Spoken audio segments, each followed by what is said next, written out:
Imagine for a second trying to change your Sunday morning routine, right?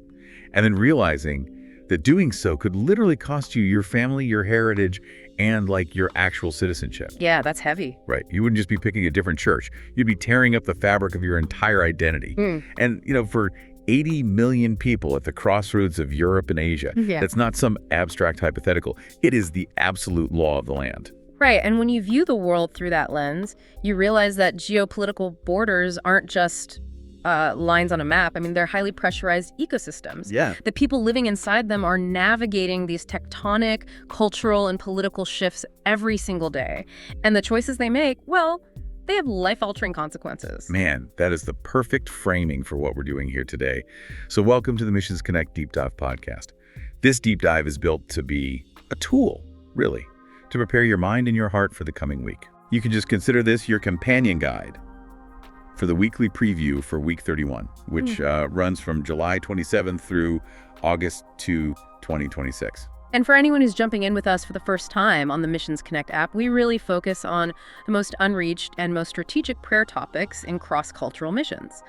The app itself is a Bible-based and missions-focused devotional and prayer app. Yeah, it's a vital ministry of assisting2ob.com. And, we should definitely note that it is completely available in both Spanish and English, which is awesome. It really is. So the mission of this deep dive today is to explore the data in the weekly preview, which drops us into three distinct, really intense global realities. We're looking at Turkey, Iraq, and Myanmar. Yeah, but before we unpack the ground level realities of these three nations, we do need to establish a very clear ground rule for our discussion today. I am so glad you brought that up, because as we go through the weekly preview today, we are going to be detailing the actions of specific governments, military juntas, armed militias. And I want to be crystal clear with you.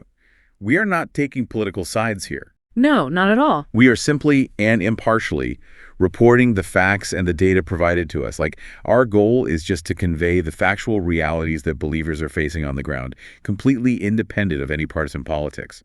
Yeah, because ultimately, our foundation for this conversation isn't geopolitical anyway, it's theological. Exactly. The thematic anchor for this entire week comes from the book of Acts, specifically Acts 17, verses 26 and 27. And that passage tells us that God marked out the appointed times in history and the boundaries of the lands of all nations. Wow. And it tells us why he did it, too, so that they would seek him and perhaps reach out for him and find him. Okay, let's unpack this, because I am honestly struggling to square that theological foundation with the sheer numbers in our first focus nation. We are looking at the Turk of Turkey. Yeah, the numbers are wild. Right. I mean, this is a population of 80 million people. Geographically, this region is the cradle of the early church. Like, the Apostle Paul traveled through there. The 7 churches of Revelation are located there. How do we end up in a reality today where an 80 million person population has fewer than 10,000 evangelical Protestants? It is a staggering drop-off. I mean, truly. The Turk of Turkey are actually classified as a mega-frontier people group. Okay, let's define that term for a second, because we hear unreached a lot. But mega-frontier sounds like a very specific missiology classification. It is, yeah. A mega-frontier people group means not only are they completely unreached by the gospel, but they have a population of over 1 million people with no known self-sustaining movement to Christ whatsoever. Just zero movement. Right, none.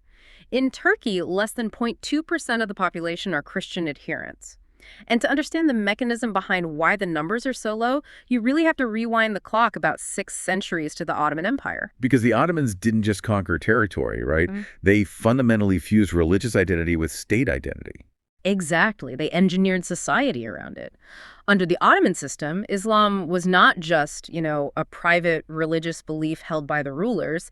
It was the defining metric of imperial identity and citizenship. Wow. If you were a Turk, you were Muslim. The two concepts were welded together. And that legacy didn't just vanish when the empire fell after World War I. Even today, modern Turkish national identity and the Muslim faith remain deeply, inextricably intertwined. So going back to our opening thought, that completely explains why conversion feels so catastrophic. Yeah. Like, it isn't just a theological shift. No, not at all. So it's not just like changing where you spend your Sunday mornings. It's almost treated like renouncing your family, your heritage, and your citizenship all at once. You are essentially declaring yourself a foreigner in your own hometown. Right, you become a social pariah.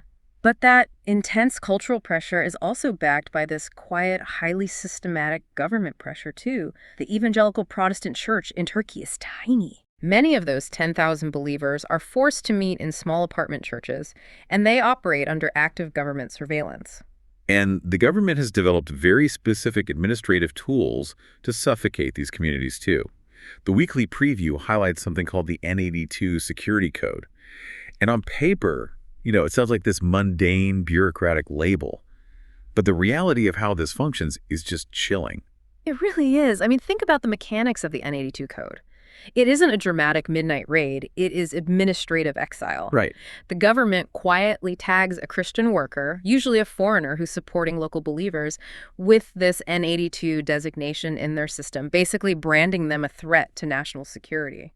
So you might not even know you have the code until you travel. Mm-hmm. Like you go to the airport, you hand your passport to the immigration officer, they scan it, the screen flashes N82, and suddenly you are barred from re-entering the country you've lived in for decades. Without warning. Yeah, you have to leave your home, your church, your friends behind with no trial and no due process. It's just a brilliant, albeit sterile way to dismantle a church leadership structure without creating martyrs or, grabbing international headlines. Yeah.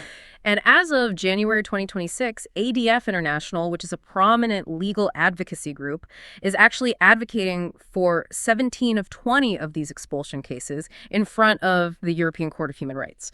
So this is an active systemic pressure campaign being litigated at the highest international levels right now. Man. Ooh. Well, here's where it gets really interesting, though, because it's like a cultural firewall exists inside Turkey's borders, Yeah. right? Blocking any new spiritual ideas from taking root. But if we pull back and look at the broader map, the borders of a nation don't always contain all of its people. That's a great point. There are an estimated 6.5 million ethnic Turks living in Europe right now, like in places like Germany and the Netherlands. Yeah, and those diaspora communities are incredibly strategic. Organizations like Gospel for Turks are working directly within those European neighborhoods. Oh, wow. Because these 6.5 million people are living outside the geographical and cultural pressure cooker of the homeland. So the social cost of exploring a new faith shifts dramatically. I mean, they're basically logging onto the network from outside the firewall. Yeah. They have exposure to the gospel without the immediate threat of the N82 code or the state surveillance. And they can pass that data, that faith, right back to their families inside Turkey. Exactly. Which brings us directly back to the listener and back to Act 17. The weekly preview makes this really sobering point. No human strategy, no legal defense, and no visa approval has produced a massive movement among the Turks yet. Right. But the God who placed this people group at the crossroads of 3 continents did not do so without a purpose. So your informed prayers for the Turk of Turkey are actively participating in something human logistics just cannot accomplish alone. That's so powerful. In Turkey, the threat to the church is administrative exile, being quietly and bureaucratically pushed out of a culture. But if you look across the border at our next focus nation, the tactic shifts from pushing people out of a culture to literally forging deeds to push them off their ancestral land. We are moving to Iraq. Right, and the Iraqi Christian community is one of the oldest continuous expressions of the church on the planet.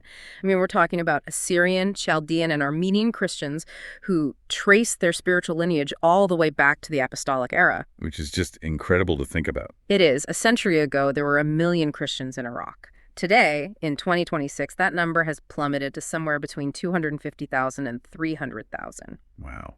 And I know Iraq currently ranks number 18 on the Open Doors 2026 World Watch list, holding a severe persecution score of 79 out of 100. But I have to be honest with you, the timeline of that threat actually confuses me a bit. How so? Well, wait, when we think of the crisis for Iraqi Christians, my mind immediately goes to 2014. We think of ISIS sweeping through the Nineveh plain, but ISIS was largely pushed out of these territories years ago. Why is the Christian population still plummeting so drastically today? It's a fair question. The kinetic explosive violence of ISIS has receded, sure, but it's been replaced by a slower, much more insidious form of erasure. The primary source of the current pressure isn't a caliphate anymore. It is the network of Iranian-backed Shia militias that now control significant territory in Iraq. Specifically in the Nineveh plain, right? Yes, exactly. And they are using entirely different tactics. They aren't rolling into towns with tanks. They're rolling into the local registry offices. Precisely. The September 2025 report from the Hammurabi Human Rights Organization documented thousands of cases of land grabs and property title forgery in the Nineveh Plain, which, again, is the historic heartland of Iraq's ancient Christian communities. I mean, this is basically paper terrorism. Let's walk through how that actually works for a second. So a Christian family flees ISIS in 2014, ending up in a displacement camp in, say, Erbil.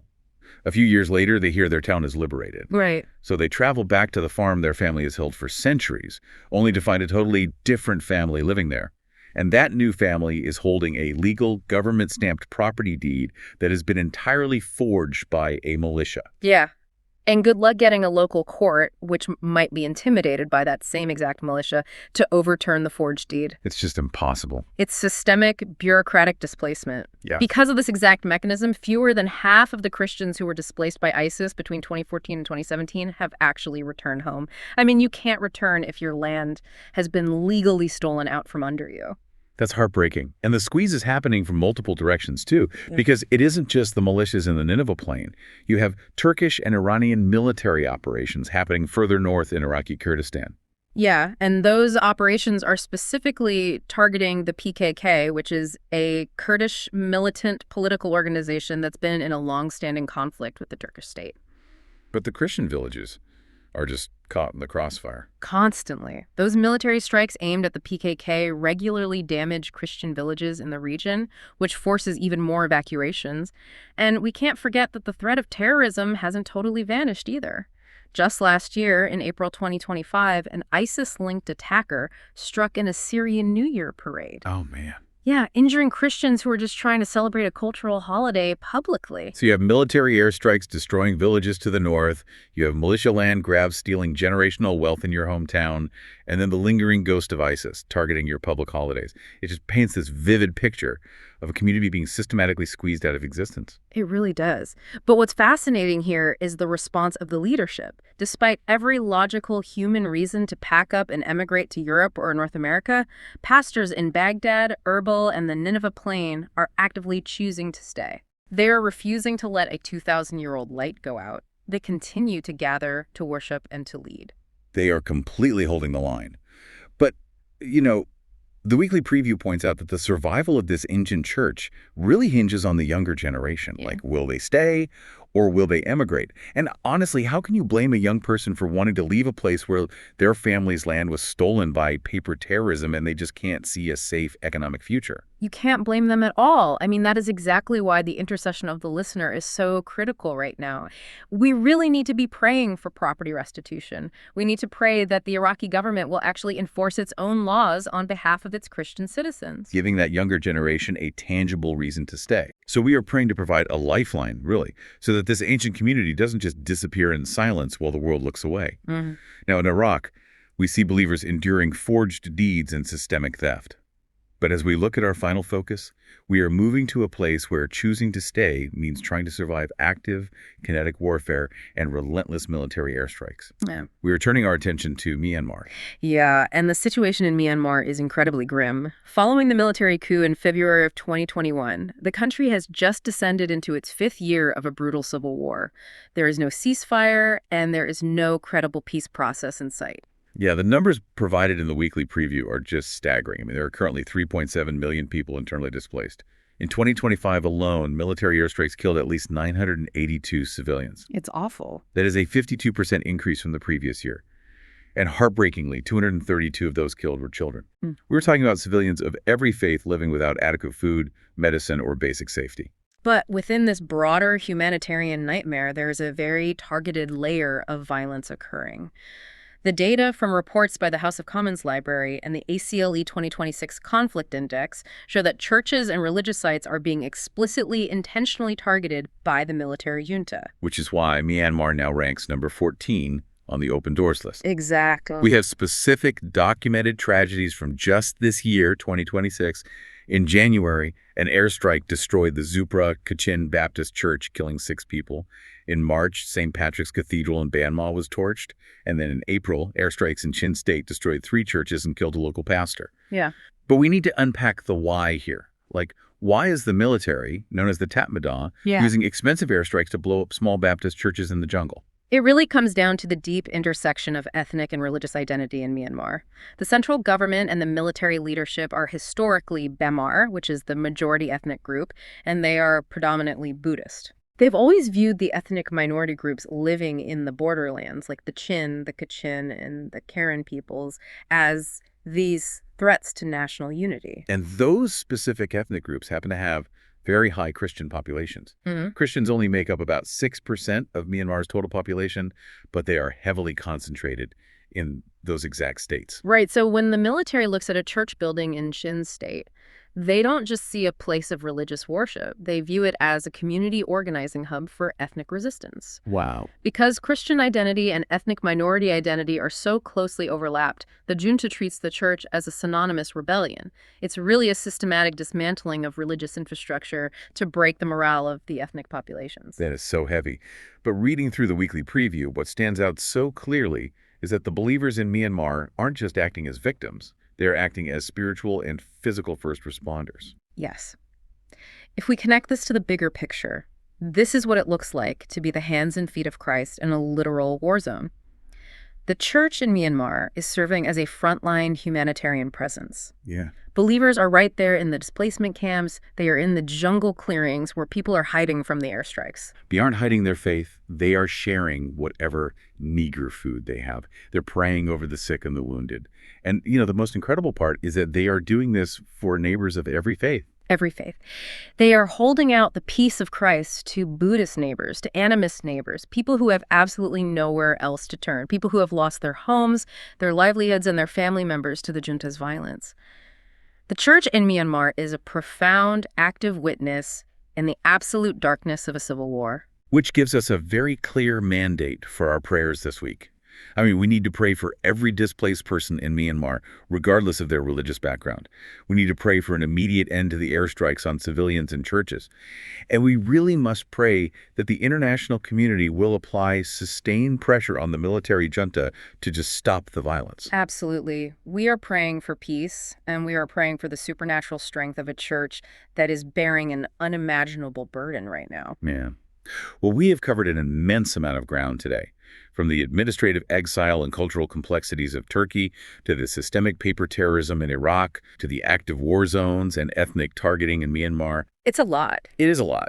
But as we wrap up this deep dive, we want to shift our focus to how you, the listener, can actually take action. Yeah, so the Missions Connect app provides daily devotionals that will guide you through this journey all week long. Rather than just giving you a list of things to pray for, these devotionals connect your heart to God's global purpose before you even begin to pray. And throughout the week on the app, you'll be looking at scriptures ranging from Isaiah to Romans, moving through Psalms and Genesis. Yeah. You'll be reading stuff like Isaiah 52, verse 7, Psalm 22, verse 27, Romans 8, verse 18, Zechariah 4, verse 6, Genesis 12, verse 3, Isaiah 6, verse 8, and Psalm 96, verse 3. All of this is just hammering home one unified theme, which is God's relentless pursuit of all peoples on earth. And that brings us to this week's primary prayer challenge. The challenge is simple but profound. Can you commit to praying for just 9 minutes each day? Just 9 minutes. That's it. That's 3 minutes dedicated to each of our 3 themes. Alternatively, if you want a guided experience, you can join the pre-recorded daily prayer on the app, which runs about 4 to 5 minutes and covers all 3 focuses. And if you want to push yourself to go deeper, there are bonus challenges too. You can go to the Joshua Project online, look up the Turk of Turkey, and pray through their specific spiritual and cultural needs. You could write a brief email to a mission organization working in Iraq or Myanmar just to say, hey, we see you, and we are praying for you by name this week. That's a great idea. Or simply take one mechanism you learned from this deep dive, like, the N82 code or the forged deeds in Iraq. Share it with a friend and invite them to pray with you. Make intercession a shared communal practice. Exactly. So what does this all mean for you? It means you can become a missionary on your knees, become a prayer missionary. Yes. When you pray for the isolated Turkish believer navigating an N82 code, or the Iraqi pastor holding the line against systemic theft in the Nineveh plain, or the displaced family sharing rations in a Myanmar jungle, your prayers are literally holding up the arms of believers in impossible circumstances. I want to leave you with a final thought, building right back on our thematic anchor of Acts 17. We discussed how God purposefully placed the Turks at the crossroads of continents, the Iraqi Christians in the ancient cradle of the church, and the ethnic minorities of Myanmar in their exact historical and geographical moments so they might seek him. But consider this. God also placed you in this exact moment with access to this exact information. What if your placement in history right here, right now, with the freedoms and resources you have, is just as strategic as theirs? Specifically, so you could be the one to intercede for them today. Wow. Blessing the nations through prayer, knowledge, and obedience, that is what we are called to do. Thank you so much for joining us for this deep dive. We strongly encourage you to download the web-based app by clicking the link in the description or by visiting assistingtoobey.com. And be sure to follow the Assisting to Obey social media channels on Instagram, Facebook, and YouTube to stay connected with this growing global prayer movement. Remember how we started talking about how static and fixed a world map looks? Well, you are no longer just looking at a map. Through your prayers this week, you are actively stepping across those borders, standing shoulder to shoulder with your brothers and sisters, and participating in a history that God is still writing. We'll see you next week.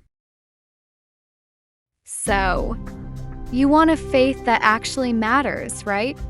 You want to make a difference in the world, to see the gospel changing lives, to know that your walk with God and His Word is impacting more than just your own life. Yeah, you want your life to count for the nations. But here's the thing. You're busy, maybe overwhelmed. You're pulled in 20 different directions. And even though you want to engage in missions and the Great Commission, you don't always know what to pray for, what's happening globally, or what your next step should be. The desire to obey is there, but the pathway isn't always clear. Let the Missions Connect app show you the way. Every day, you'll get a missions-focused devotional with a simple, practical action step and an option to share with the Missions Connect community. Every week, you get 3 strategic prayer focuses with fresh daily text and audio prayers, so you're never guessing about what to pray for. And when you're ready, you'll find opportunities to actually get involved in God's global work. Everything in the devotional and prayer section is free forever, but we offer you the opportunity to try the premium version for 15 days. You want to impact the nations with the gospel? With Missions Connect, now you can. Missions Connect, helping you bless the nations through prayer, knowledge, and obedience. A ministry of assistingtoobey.com.